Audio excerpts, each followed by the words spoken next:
These words did not arise at chance. They come to you as if they were whispered through the tissue itself. What is about to be revealed does not belong to common libraries, nor was it written to be stored on cold shelves.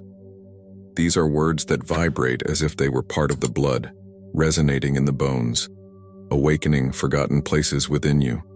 These are not phrases designed to be decorated, but signs that call a memory. Remember, when a truth is really deep, it does not present itself as new, but as recognition. It is like listening to a song that is never heard before, and yet have the feeling that you have always known her. In ancient times, when the night fell and the bonfires illuminated the silent faces, the elders knew that certain words were not just sounds, but keys. They were transmitted only to those ready, because they could not be wasted in inattentive ears. Some of them were sung in murmurs, others were sung in rituals that crossed generations. These were words that not only described life but shaped their own reality. Those who kept them understood that each syllable carried an invisible weight, capable of lighting or destroying. Today, these words find you, and perhaps there is nothing more perfect than the present moment to receive them. The world around seems to be loaded with haste, noise, and confusion. People run as if they run against an invisible enemy and forget something simple. The body is always listening. The mind makes excuses, creates arguments, raises doubts, but the body, silent and attentive, listens and responds to each vibration. That's why what you hear now can become medicine, because it doesn't just depend on what you understand, but what you leave. Imagine a vast field without visible borders, where each thought is a seed. Some fall into fertile soil and flourish, others get lost in the wind. Now think, how many seeds of discouragement have you planted on yourself without realizing it? How many times has it muttered to yourself defeat phrases, and these phrases became roots that tied their steps? This is where these secret words come in. They arrive like a new wind, cleaning the ground for another harvest to happen. They do not come to promise miracles, but to remember that the miracle already breathes within you. The ancient traditions called it the pact of memory. It was not a written pact, nor signed on paper, but recorded in the flesh and transmitted by the breath of life. When someone remembered, it was said that a flame would burn in the chest again. This flame had no defined color. For some it was golden, for others bluish, for others simply heat that illuminated the eyes. What matters is not the way you see it, but what you do when you feel your awakening. Modern science may try to explain in terms of chemistry, electricity, and impulses. It talks about neurons firing, over-reinforced synapses, brain plasticity. All this is true. But what the ancient tribes knew, and that you start to feel now, is that there is something beyond the explanation.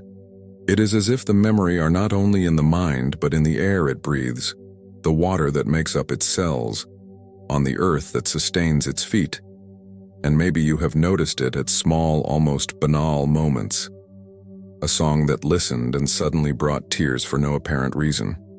A silence that involved your mind in peace, as if it were an invisible hug. A simple word, said at the right time, who healed an old wound. This is no chance. This is the memory working. This is the secret language that now begins to reveal itself. What you will hear is not a story told by others. It is a call to what already exists in you. These are phrases that ask for no analysis, but delivers. It is not enough to listen with the ears. You need to hear with your chest breathing with the stillness we often forget. Because these words are not strange guests. They are old travelers who return to home. And then the question arises, are you ready to remember? Because remembering requires courage. Not the courage to fight something out there, but the courage to allow yourself to feel what is already in here. Courage to stop running and for a moment just remain. Allow yourself. Breathe. Listen. These secret words did not come by chance to you. They arrived because it was time. Have you noticed that sometimes the body speaks without emitting a single word? The heart accelerates when fear approaches, breathing shortens when anxiety grows, the stomach squeezes in the face of unexpected news. None of these signs depends on phrases said aloud, and still carry powerful messages. This is because every part of you is in constant dialogue with something invisible. It is as if their cells were antennas, capturing vibrations that the rational mind cannot always translate. The ancients called this phenomenon language of life. For them, every beat of the heart was a drum that echoed ancestral stories. Each sigh was a song of connection between the human and the divine. The body was not seen as a burden to be carried, but as an open book, written in flesh and light. Therefore, it was not just about taking care of physical health, but of listening to what each sensation tried to communicate. Imagine now that all the words you repeat to yourself, consciously or unconsciously, are being recorded in this living book. If you are called weak every day, the body listens and responds. If you repeat that you are unworthy of love, your body records and shapes the posture, the look, the energy it transmits.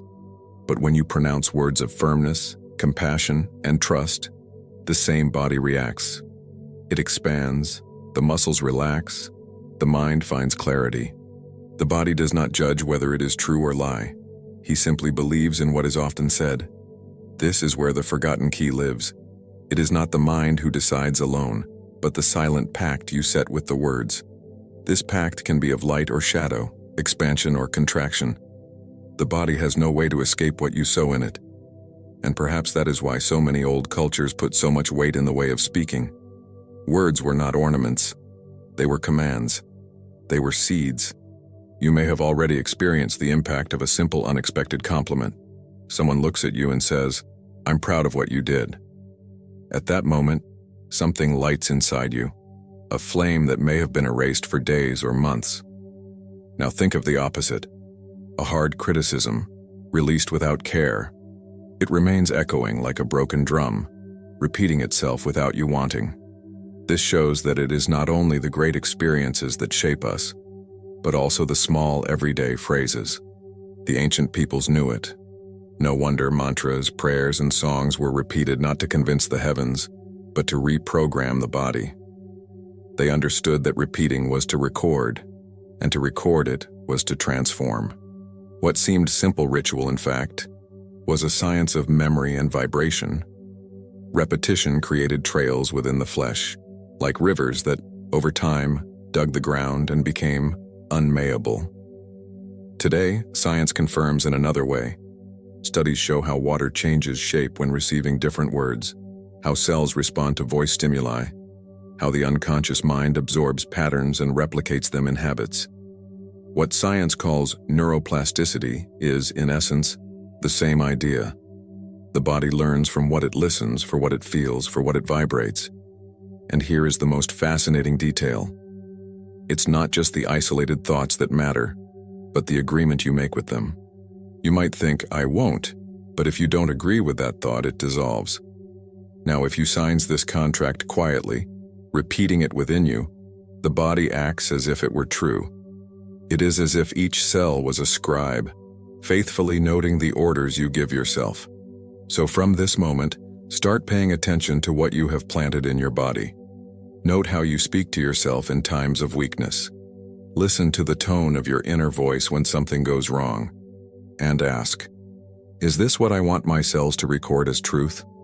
If the answer is no, it is time to rewrite. And rewriting does not mean denying what you feel, but choosing a different way of dialogue with your own life. If the pain comes, tell yourself, this pain is a passage, not a prison. If fear beats, whisper, fear is just shadow before the light I carry. This way, the body begins to respond otherwise by adjusting to the new pact you decided to establish. This is the beginning of the memory. It is not about inventing a new reality, but to align with what already exists in potential within you. It is as if clearing a mirror covered with dust. The reflection was always there, just needed to be revealed. Now stop a moment. Take a deep breath. Feel the air entering, filling your lungs, and leave slowly. Repeat this 3 times. In this simple gesture, you are telling your body, I hear you. This is the language of life in action. And if so far these words have found you echo, I want to invite you to something special. If this message makes sense, if it has somehow resonated in your heart, let other people receive this memory too. click the channel subscription button and remain with us on this walk. But not only that, tell in the comments what has played you most so far. It can be a phrase, a sensation, or even a memory that these words aroused. This exchange is not just to engage the video, it is to create a memory community. One community where each one recognizes himself in the other, and together reinforce this healing pact. It does not have to be long or formal. Write as if you are sharing with a close friend, because this is exactly what happens here. A wheel of invisible friends who are around the same words, seeking the same memory. This is the invitation. Subscribe, share your impression, and allow this current to remain alive. Because the more voices come together in this pact, the stronger the vibration becomes. Even before any language was invented, there was already a moving prayer. Breathing. Each inspiration is like a door that opens for the invisible to enter, and each expiration is a portal where it weighs, it dissolves. It is simple, and precisely because it is simple, many forget. But when the mind forgets, the body charges. Short, hasty breathing, full of inner noise, becomes a reflection of an equally fragmented life. The ancients knew that breathing was much more than surviving. For them, the air was not just air, it was spirit. It was an invisible presence that united all things. In some traditions, they called him sacred breath, in others with the breath of creation. No matter what the name was, what was known is that by consciously inspiring, it was not just filling the lungs, but allowing its own life to be welcomed. In exposing, it was not just releasing carbon dioxide, but returning to existence what no longer served. Think about it for a moment. How many times have you breathed today without noticing? Hundreds, maybe thousands. Each was an opportunity wasted to turn an automatic gesture into sacred gesture. It's like having a gold river before you and using it only to wet your feet. Most forget that by slowing down and diving in breathing, their entire lifetime changes tone. The heart slows down, the mind brightens, the muscles give in. It all begins to reorganize, not by effort, but because the natural rhythm is imposed again. And if you close your eyes now and inspire slowly, feeling the air into the nostrils going down your throat, filling your chest, you may see something subtle. It's not just oxygen that enters, but a sense of clarity, almost like light that spreads inside. When loosening the air, along with him can come out a heavy memory, an anxiety residue, a wire of concern. This is the covenant hidden within the breath. It is more than biology. It is liturgy. Therefore, in caves, deserts, and temples, search engines gathered only to breathe. There were no long speeches, no need for ornaments, only cycles of inspiration and exhalation, such as waves in a silent sea.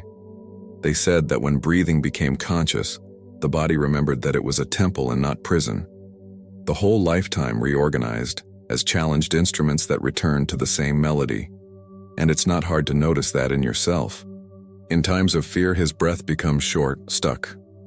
In times of trust, she deepens as if her chest opened to welcome the world. It is no chance. It is a reflection. The way you breathe is the way you live. To breathe in a hurry is to live in a hurry. Deep breathing is to live in depth. Imagine your breath now as a golden thread that connects your head to the feet and goes beyond, until you join the very space that surrounds it. Each inspiration strengthens this wire. Every expiration purifies it. Gradually, it is clear that there is no separation between you and what is out. The air that enters you is the same as seconds before it was inside a tree or in someone else's chest. We are all part of the same invisible current. In today's science, this understanding gets other names. There is talk of oxygenation, in equilibrium of the nervous system, activation of what scholars call the vagus nerve responsible for calming, healing, restoring. But deep down, it is the same revelation. Consciously breathing changes the body, changes the mind, changes the soul. And maybe that's exactly what you now need to remember. That there is no complicated technique, no hidden secret. Just a gesture, as simple as inspiring slowly, holding for a moment, and then release. Repeat.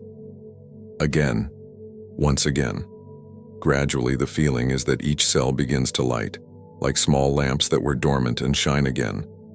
The sages of the past said, "He who dominates breathing dominates himself." Not in the sense of rigid control, but in the sense of alignment. Because when you take up the conscience of your own breath, it also resumes the command of your own history. It's like chaos out there decreased, because inside you the rhythm stabilizes. Now allow yourself to imagine the following. Every time you inspire, you get a gift. No matter where you are or which situation can do, life offers itself and again. Each time you expire, you offer something in return. It can be gratitude, it can be release of fear, it can be just silence. This constant dialogue is the oldest prayer that exists.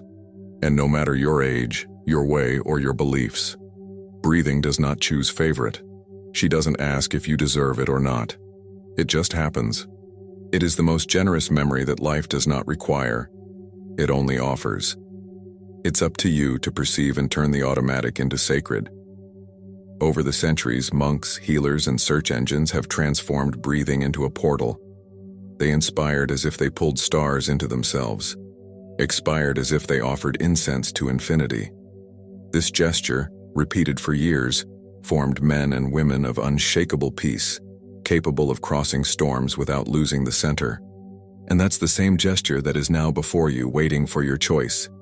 So breathe. Breathe carefully. Breathe as you pray. Breathe as who thanks you. Because in each cycle, there is healing, there is memory, there is rebirth. If breathing is the first prayer, the word is the first spell. No human sound is born by chance. Before becoming language, the word is already vibration, and every vibration seeks matter to fix it. This is why a simple sound can shudder the body, shake the heart, awaken tears, or tease smiles. This is why the word is never neutral. It always builds or destroys. Ancient masters said, "The verb is made flesh," not in the poetic sense only, but as concrete reality. When a word is pronounced, it finds shelter in the body. A compliment crosses the ears and blooms like heat in the chest. A heavy criticism enters the same door, but spreads like stone on the back. The body absorbs. The body records. The body shapes according to the tone of what he listens.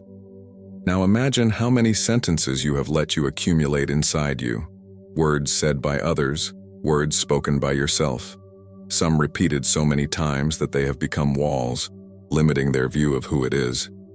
Others guarded as seeds which only expect the right time to germinate. Each of them vibrates, as strings of an instrument that do not stop resonating.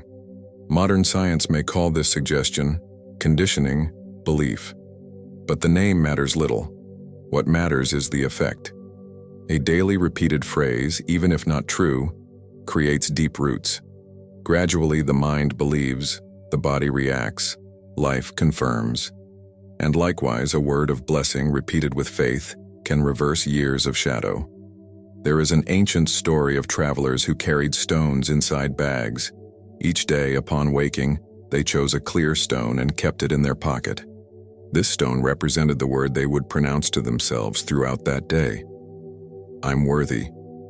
I am capable. I'm light. Whenever the hand touched the stone, the word was repeated in silence. Over time, they said that the travelers became different. They walked more erect, smiled more, radiated an energy that others perceived from afar. It was not stone magic. It was word magic. Now think, how many times do you repeat dark phrases without realizing it? How many times do you wake up saying, "I'm tired, I can't, nothing works"? These phrases are also mantras, only inverted.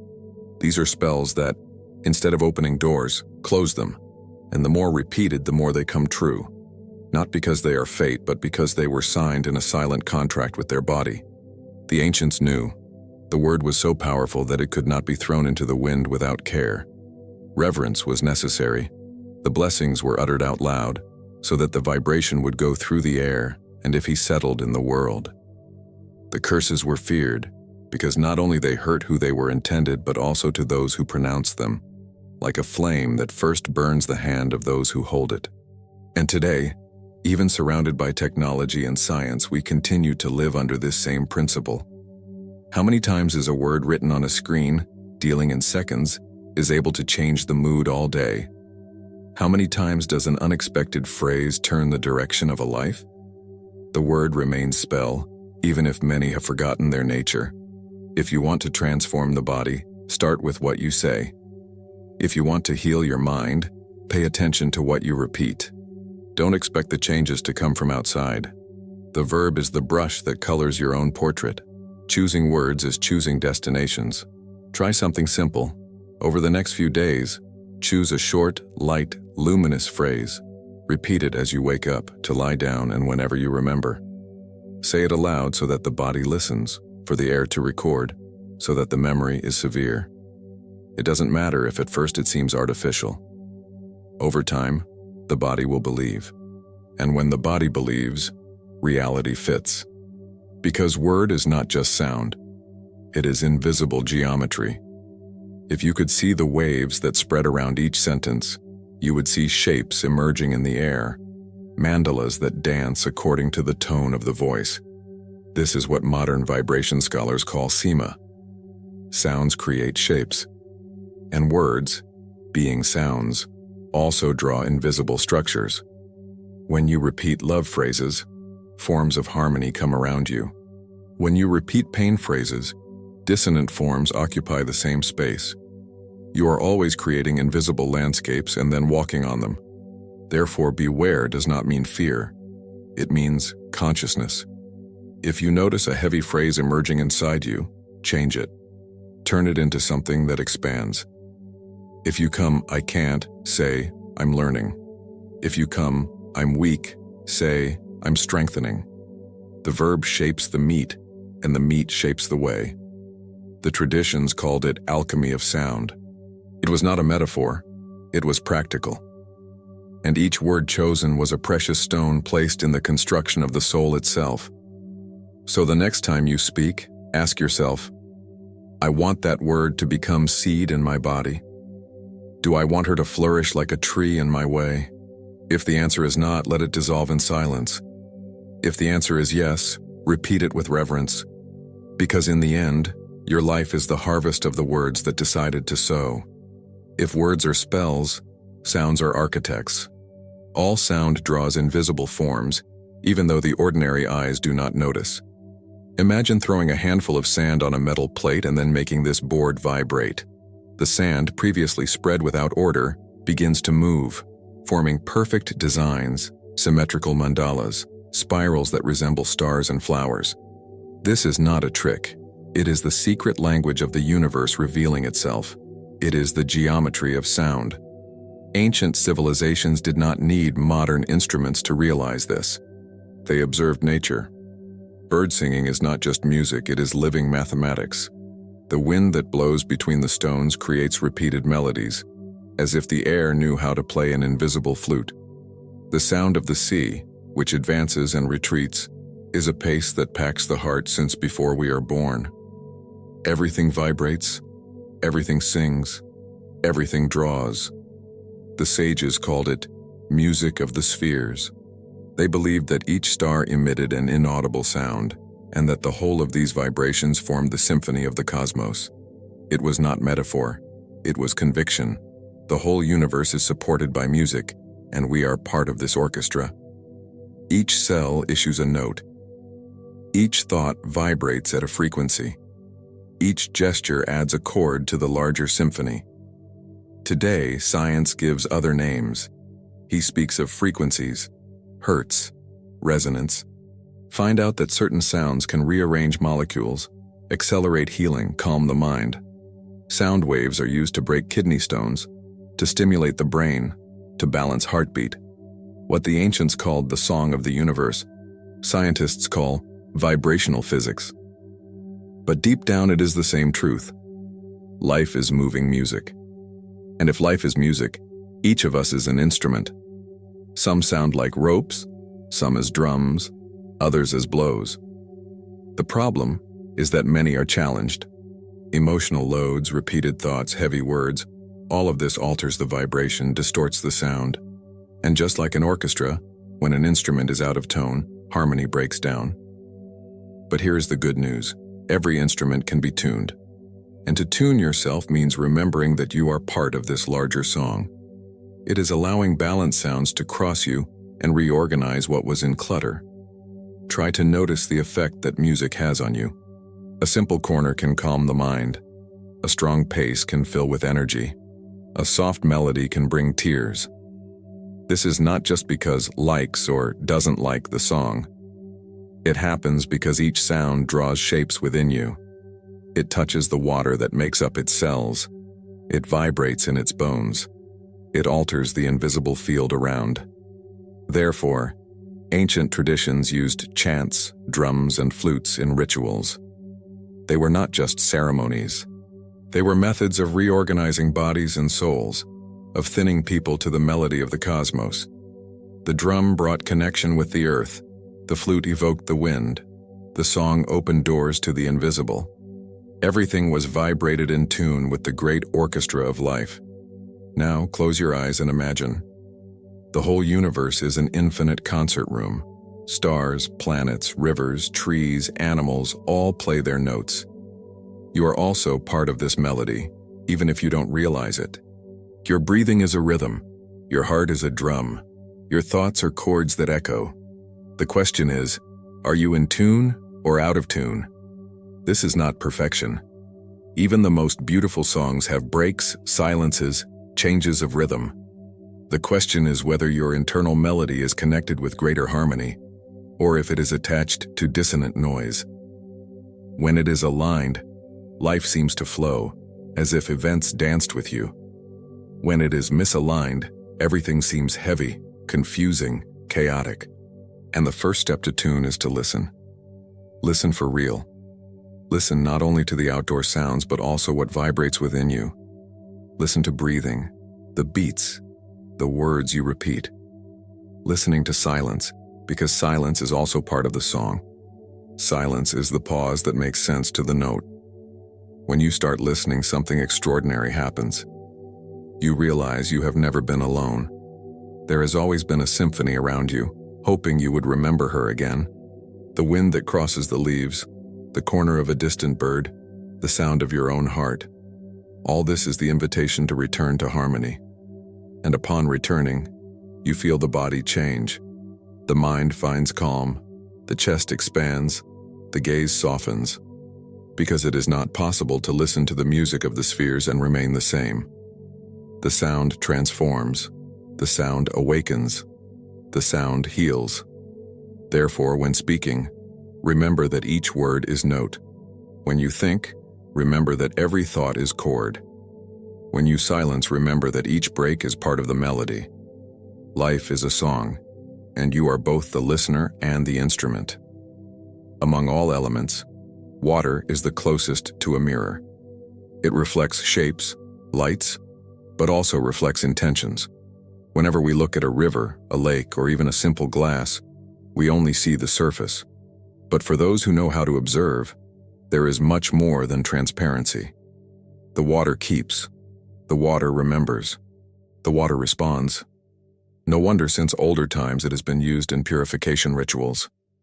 People dived into the sea to break free from their burdens, drank from sacred sources believing they were drinking not only liquid, but blessings. Even today, in many traditions, water is sprinkled as a cleaning sign, or used to baptize someone in a new life. It is always the same idea. Water receives and returns. The human body is made largely of this same element. Our bones, muscles, and even thoughts depend on this invisible current that circulates within us. If water is memory, then we are street vendor carrying stories. And every word, every emotion, every intention that comes into contact with us leaves marks on this inner stream. Modern experiments have already shown something fascinating.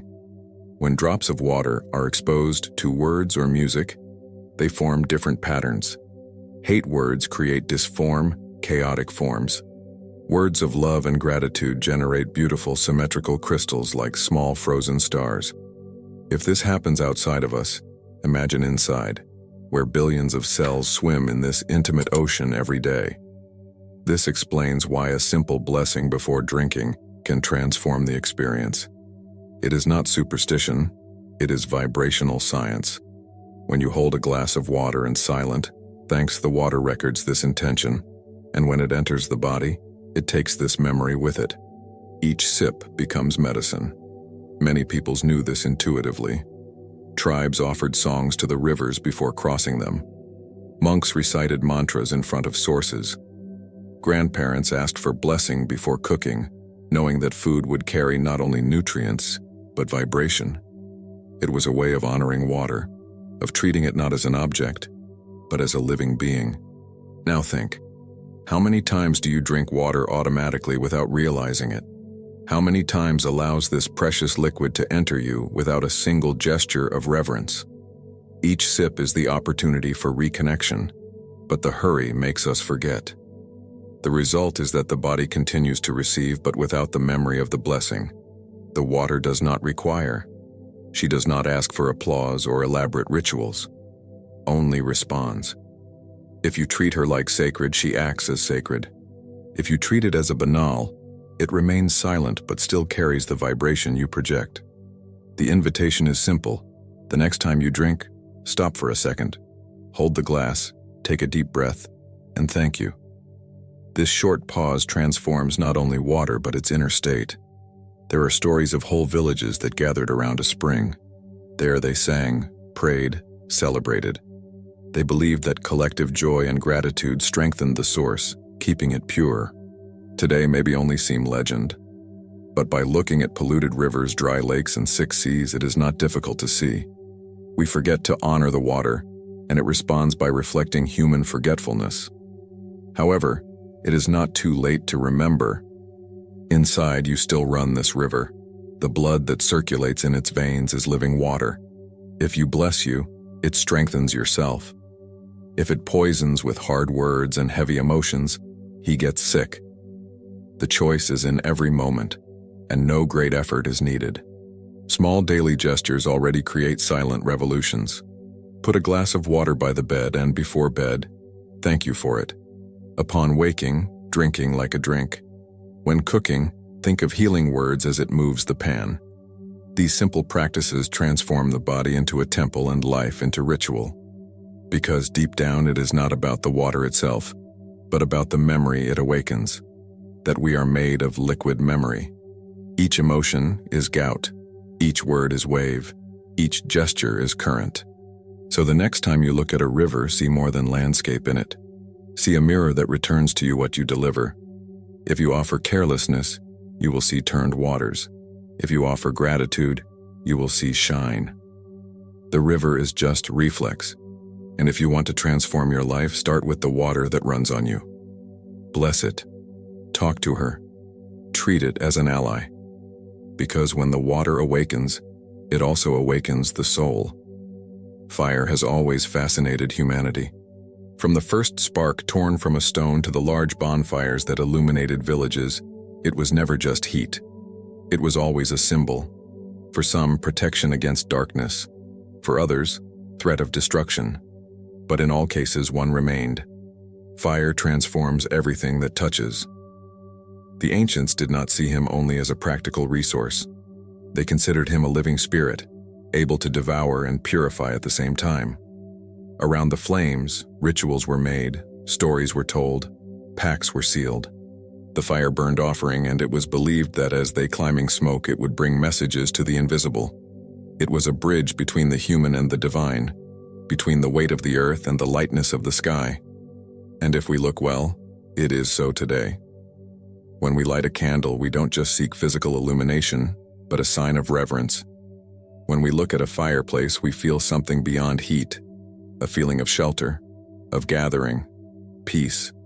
When we burn old papers, photos, objects, it is not just to discard them, but to symbolize that something was closed. Fire has the power to seal, end, and open early. In the human body, fire also exists. It manifests itself as energy, as vitality, as an inner flame. That's what makes us get up even when everything seems heavy. This is what warms the heart in the face of a challenge. This is what illuminates the eyes when a dream comes on. This inner fire is not seen with the eyes, but feels in the chest, in the stomach, in the blood running. However, just like external fire, this flame needs to be cared for. If stuffy, she goes out and leaves only ashes. Undergoing, she devours without measure. Balance is knowing how to feed it with what strengthens and gives it what needs to be transformed. Many rituals of purification consisted of exactly that, to give to fire what no longer served. They wrote fears on papers and let it burn. They placed emotional objects on the flames and saw the past dissolve in smoke. It was not the gray that mattered, but the symbolic gesture of allowing the flame to transmute pain into light. You can do this in your life too. You don't need great ceremonies. Just light a candle, look at the flame, and silently deliver what weighs. It can be a memory, a concern, a belief. Let the fire receive. Let the flame do the invisible work to return in light energy that has entered as a shadow. Fire also teaches about courage. Observe it. He never hides. Always dance, always expands, always shows itself. The flame does not ask for permission.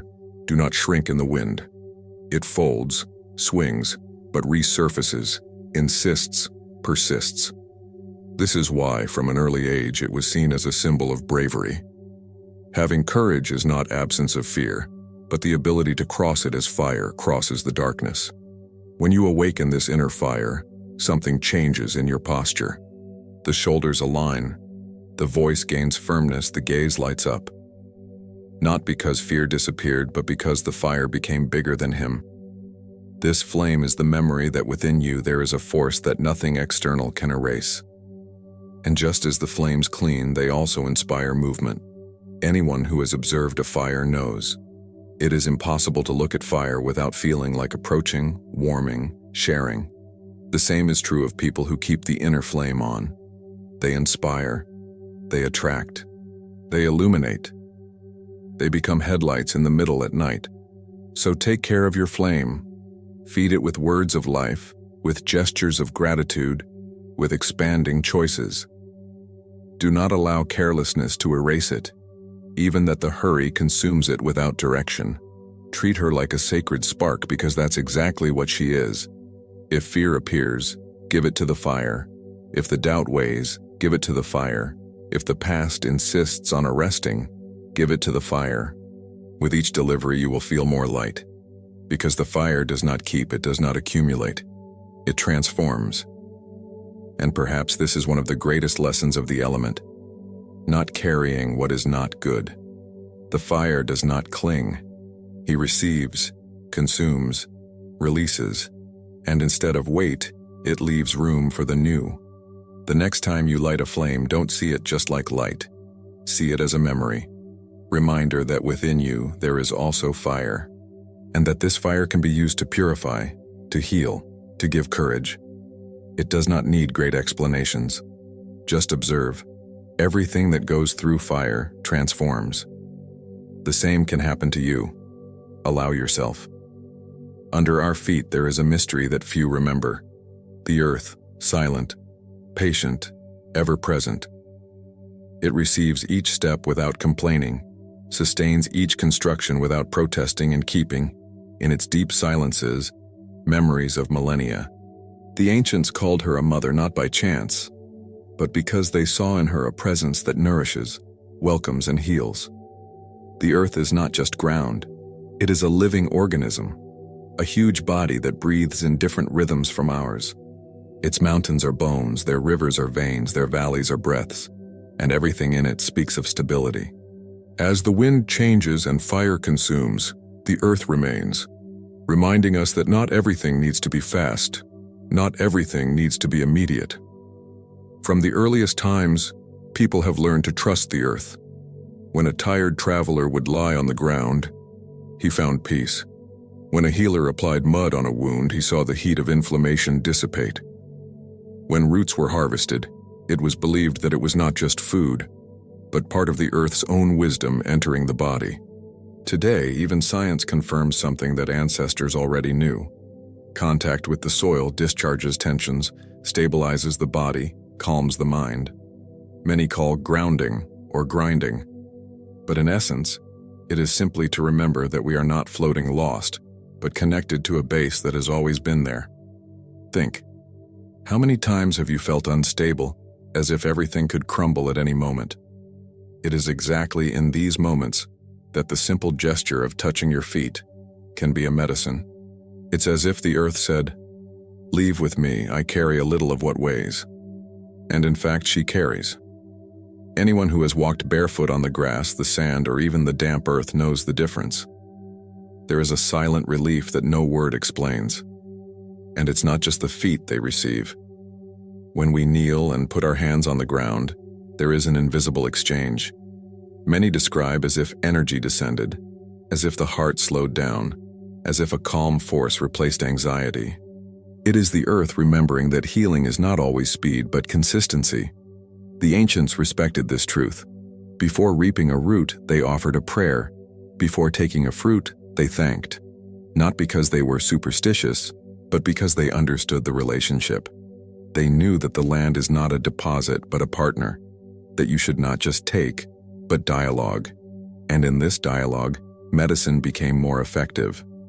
The earth also teaches about patience. See the mountains, they don't rise in one day. See the valleys, they form over centuries. See the soil itself, fertile because it receives leaves, branches, remains, and transforms everything into a new life. What we call time for the earth is just breathing, and it is in it that we learn to trust when the hurry wears us. Maybe you are going through something that seems too long. Perhaps you are waiting for a cure, an answer, an opportunity. The earth recalls that the rhythm is not that of anxiety, but that of maturation. Nothing that is born in a hurry is sustained, but everything that grows with deep roots remains. Therefore, when you feel fragile, allow yourself to rest on the floor. Imagine that each beat of the heart is accompanied by the beat of the earth itself, slow, deep, eternal. Let your concerns come down like roots, giving to the ground what you can't carry alone. The ancient peoples told stories of men and women who found comforting when lying on earth at times of despair. Some said they felt like packed by invisible arms. Others claimed that upon waking, their pains had dissipated. It was as if the earth had absorbed the excess and returned balance. And you can do the same. No need to be on a sacred mountain or a distant temple. Just a piece of floor. It can be a yard, a garden, even an urban park. The secret is not in place, but in delivery. In the act of trusting to allow yourself to be sustained. The earth also holds a discrete wisdom. It reminds us of finitude and at the same time continuity. Where did we come from? Of the dust. Where will we go? To the dust. But between these two mysteries, she welcomes us, nourishes us, sustains us. Knowing this is not a source of fear, but of reverence. It is recognizing that we are inserted in a larger cycle where nothing is really lost. When walking on the ground, remember, you are stepping on stories, memories, the force of millions of years. Nothing on earth is fragile by chance. Everything in it has the purpose. Each stone, each root, every grain of sand is part of a huge body that sustains life. So if today you feel that you are carrying more than you can, kneel. Lead your hands on the floor. Take a deep breath. Delivered. And listen in silence. The earth does not speak of words, but in sensations. You may feel relief. Maybe just calm. Maybe nothing at first. But over time you will realize that something has changed. The healing of the earth is not a spectacle. It is slow but firm transformation. It does not promise instant miracles, but deep restorations. She does not seek applause, but balance. And if you learn to trust in this process, you will find that what seemed impossible to be carried begins, little by little, to dissolve. Because the earth never stopped listening, never failed to support, never stopped waiting. Air is perhaps the most forgotten element, precisely because it is the most present. You do not see him, rarely thinks of him, and yet he is the bridge between every moment of your life. Without air, nothing remains. He moves leaves, raises seas, transports seeds, spreads voices. It is invisible, but absolutely indispensable. The ancient peoples knew it. For them, the air was not just wind, but spirit in motion. They called him divine breath, the breath of the gods. messenger between worlds. When someone sighed, they said it was the soul communicating. When the wind changed, they believed it was the announcement of something bigger. Air was a sign and answer, ever present, always active. What do we say is also lost in the air? Not always. The ancients believed that no word actually disappeared. Each prayer, each blessing, each curse was inscribed in the air movement, loaded by invisible currents, even unimaginable destinations. Nothing was in vain. What was said remained. Imagine this. Every word you have already pronounced still echoes somehow, somewhere. Perhaps in a distant field, maybe in someone's heart, maybe even in their own body. Because the air, when entering the lungs, not only keeps life, it also leads with it vibrations. Everything you breathe carries memories of millions of years. The rituals showed this in a symbolically way. When shamans blew herb smoke on the sick, they were not just by performing an outdoor gesture, they were using the air as a vehicle. Smoke was visible, but true power was in the invisible. Prayer, intention, the vibration that traveled together. In many cultures, releasing words to the wind was considered the purest form of prayer. The wind believed, I knew where to take. The soft breeze carried gratitude. The gale carried away the pain. Each human breath joined the breath of the world, creating a choir that climbed to the invisible. And even today, without realizing it, we follow this logic. When we speak alone in a low voice, we are releasing tensions in the air. When we sigh deep after a wait, we are delivering something bigger. When we shout before the sea, we feel that he listens to us. The air welcomes without judgment. He takes everything, receives everything, transforms everything. But there is an important detail. Air also reminds us of impermanence. You cannot store a breath. You can try to hold it for seconds, but soon the body calls for releasing. With each expiration, life teaches detachment. It is not possible to accumulate what should circulate. Thus, air brings a silent lesson. Trust. Trust to release. Trust that when you release, something new will come. Maybe that's why so many traditions would use smoke as a symbol. The incense lit in temples, the burning of leaves, the perfume of resins.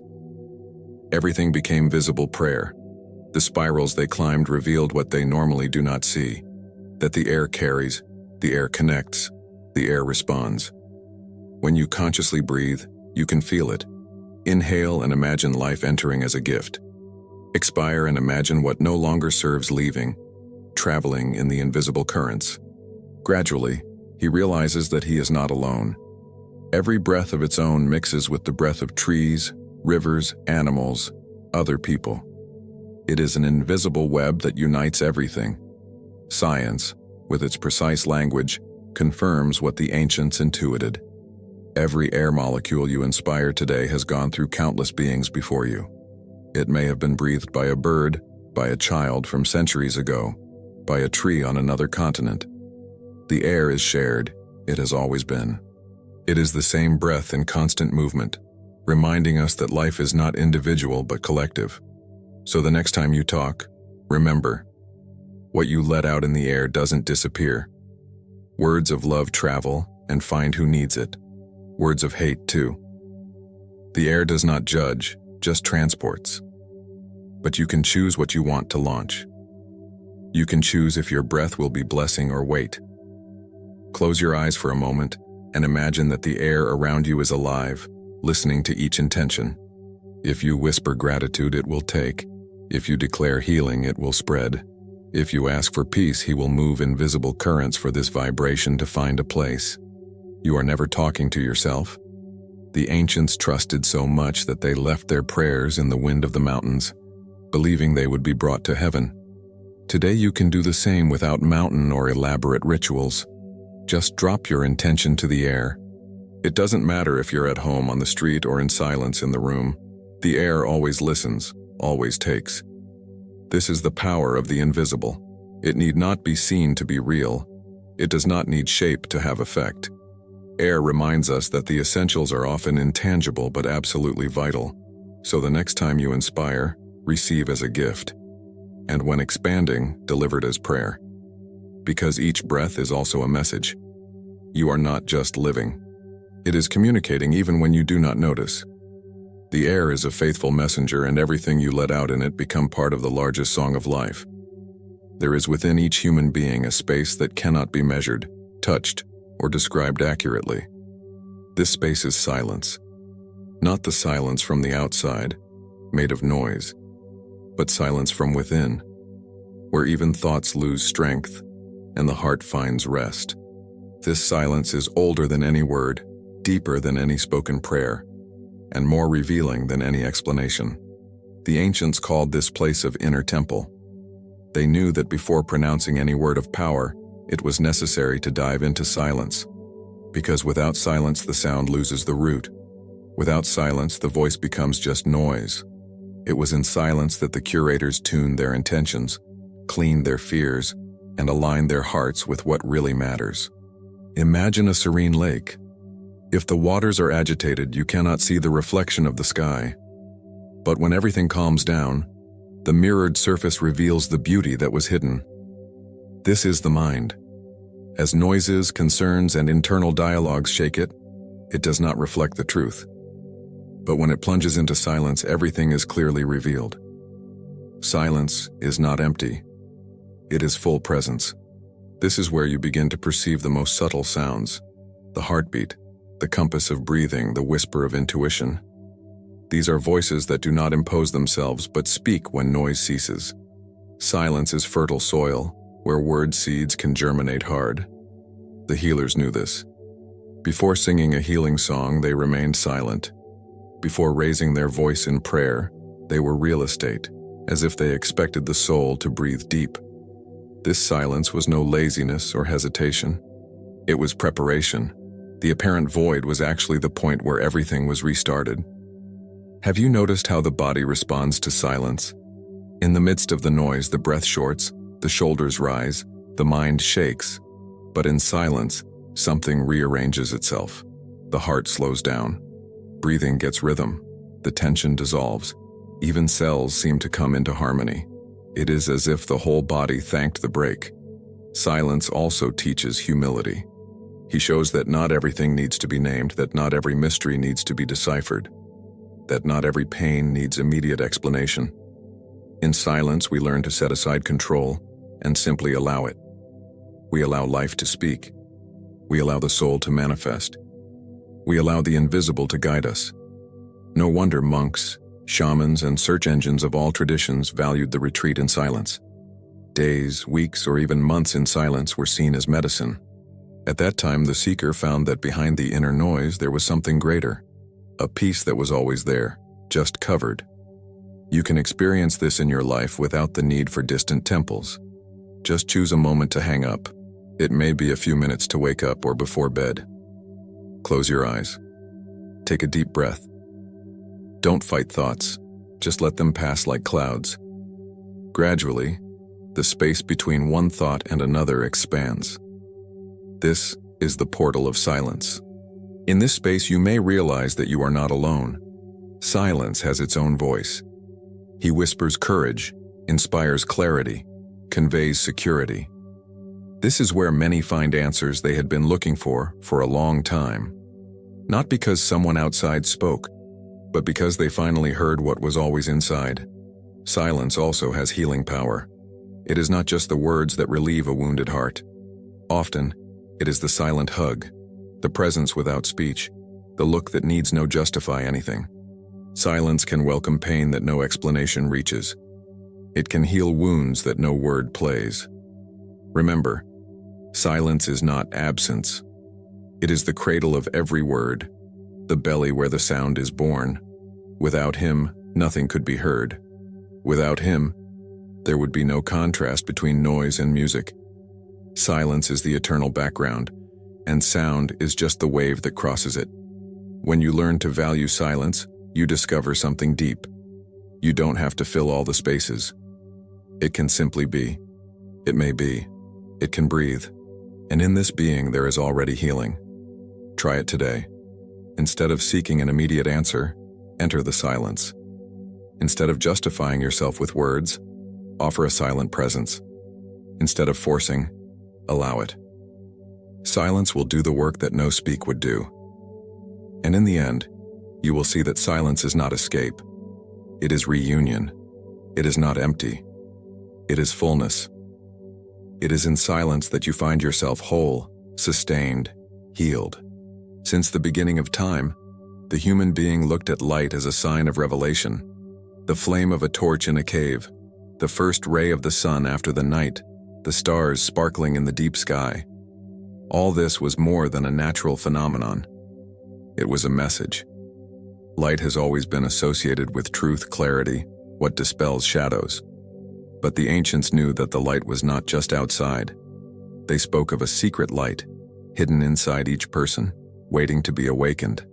A spark that does not go out, even in the middle of the largest darkness.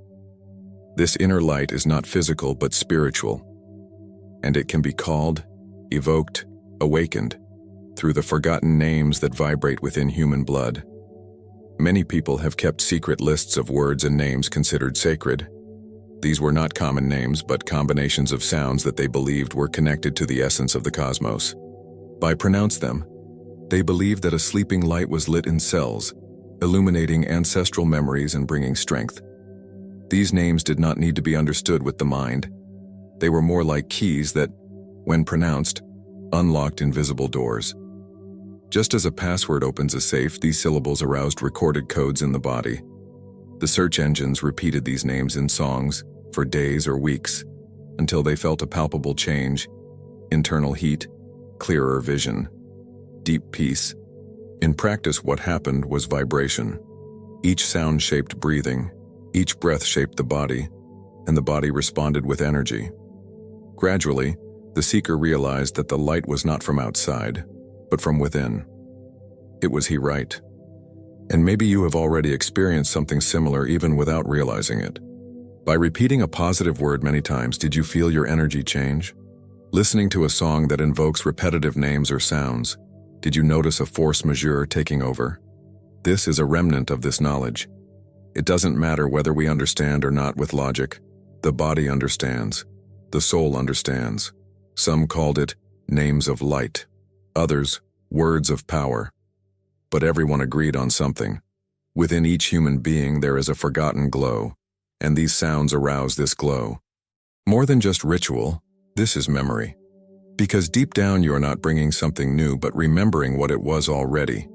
It's like cleaning the dust of a mirror. The light was always there, it was only covered.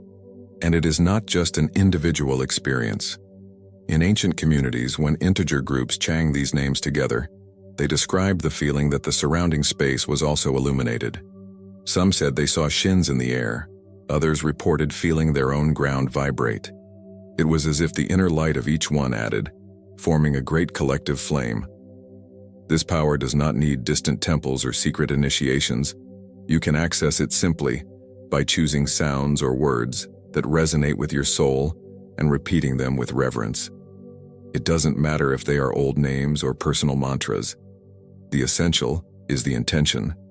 It is talking not only with the mouth, but with the heart. In doing so, you begin to realize subtle changes. The body warms up, the breath deepens, the heart calms down.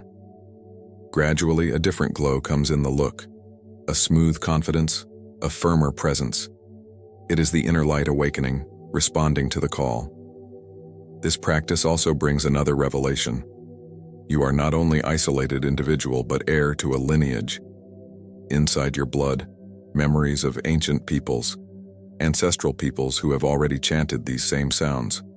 Each time you repeat them, you are not just activating yourself, but reactivating this collective memory. Therefore, when you feel lost, clearly without strength, remember, inside you there is a light that does not go out. Call it. Whisper your name. Allow vibration to go through your body. Allow memory to reveal itself. And when you realize this light on, understand also, it was not just made for you. It was made to illuminate paths, inspire others, warm hearts around you. Just as a candle can light thousands without losing its shine, its inner light can awaken that of many, without ever erasing. In the end, the lesson is simple. Darkness is not defeated by the struggle, but by the memory of light. And this memory begins the moment you pronounce the right words, the words that wake up the forgotten spark. As modern as life is, no one walks alone. Behind each of us is an invisible multitude. Our ancestors, men and women who breathed before, they dreamed before, fought before. Some acquaintances, some forgotten, but all present in some part of us. Each heartbeat carries echoes of old voices. Each wire of blood brings the memory of a path already traveled. The ancients honored this truth. They knew we were not born out of nowhere, but from a stream that comes from far away. In each family, the stories were told around the fire, repeated until they recorded the soul of the children. It was not just tradition, it was medicine. Because those who remember their roots find strength. Who forgets, gets lost in the wind.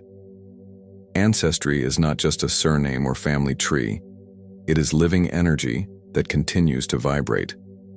Think of your body like a river. The water that runs on it today has not started on you.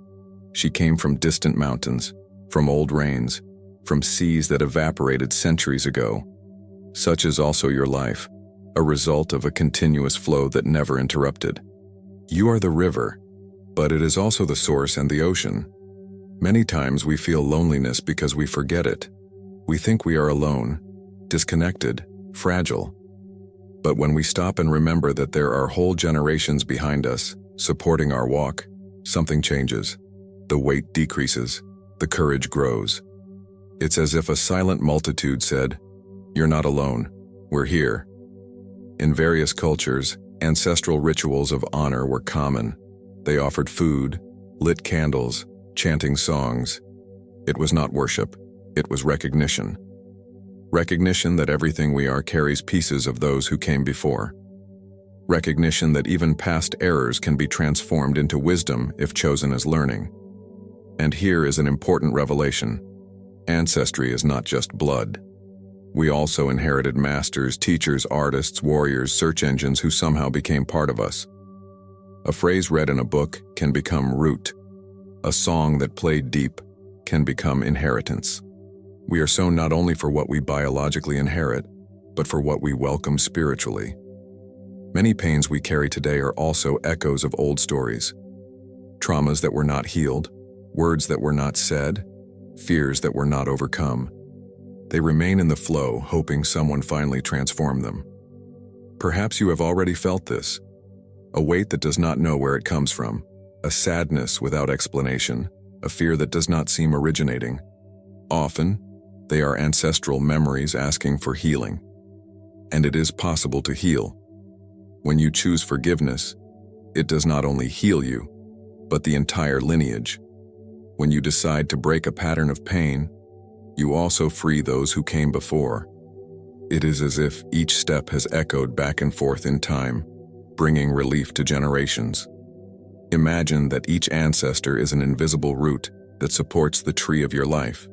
The more roots they are recognized, the firmer the trunk becomes. The more roots they are nourished, the more fruits you can offer. It is not a matter of living stuck in the past, but of recognizing that its roots are a source of strength. Therefore, reserve moments to connect with this presence. It can be lighting a candle, looking at an old photo, listening to a song that resembles its origin. It can just be closing your eyes and thanking those who came before. This simple gesture opens invisible doors and strengthens its own way. And remember, ancestry does not require perfection. Many of those who came before failed, erred, fell. Still, they left the strength to continue in you.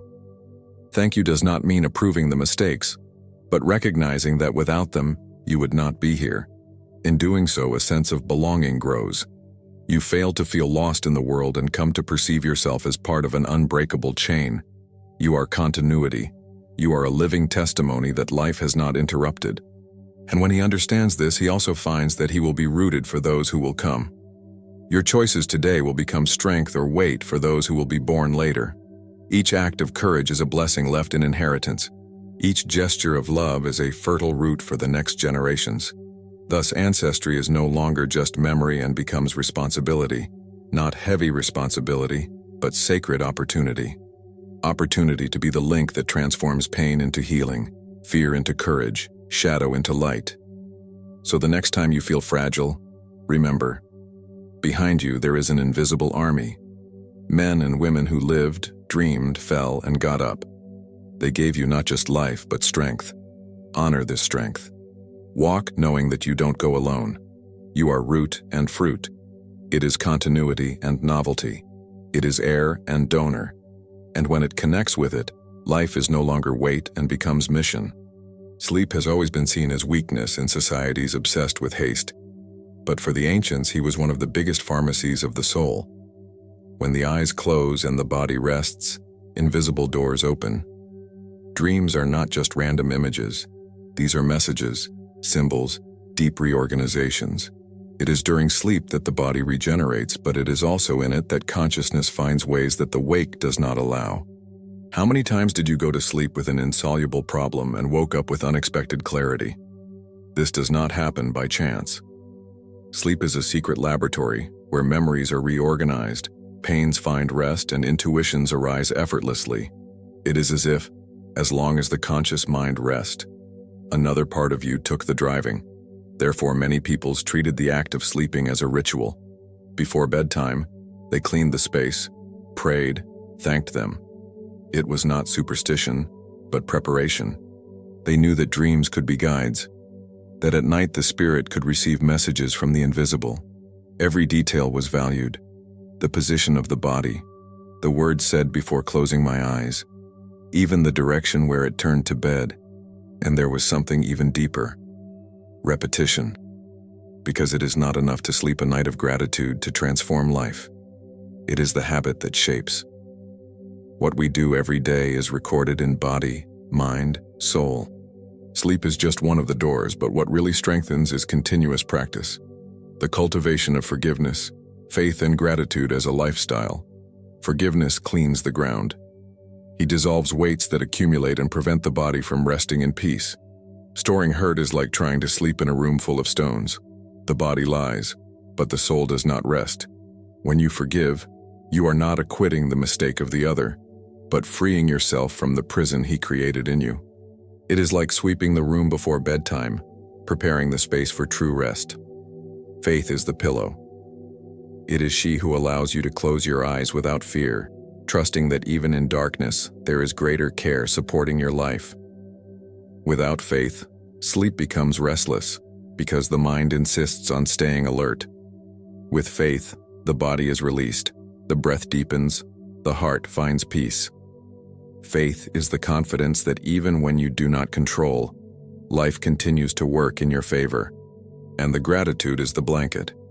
It is she who warms the soul at night, remembering that, despite everything, there is reason to celebrate. Who falls asleep in gratitude awakens lighter. Those who repeat daily the gesture of thanking creates contentment roots that resist the storms. Gratitude does not deny the difficulties, but teaches to see also the hidden gifts each day. These three practices, forgiveness, faith, and gratitude, are not isolated tasks, but ways of existing. They are like wires that intertwined form a firm fabric. Clean forgiveness, faith supports, gratitude strengthens. Together they turn nights into healing rituals and days into meaningful hours. And don't think that it takes great gestures. Just start small. Before bed, ask yourself, who do I need to forgive today?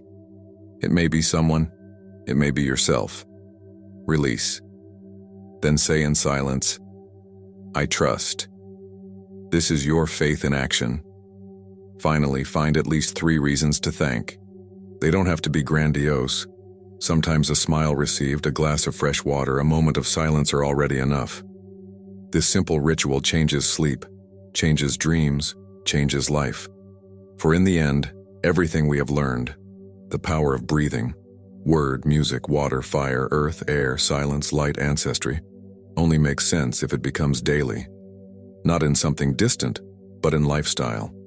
A living that does not need extraordinary miracles because it has already found the extraordinary in the simple. When you wake up, notice, you are the continuity of all this. You are a temple, river, flame, blow, silence, and light. And your life can be led as a constant ritual if you choose. No need to wait for large signs.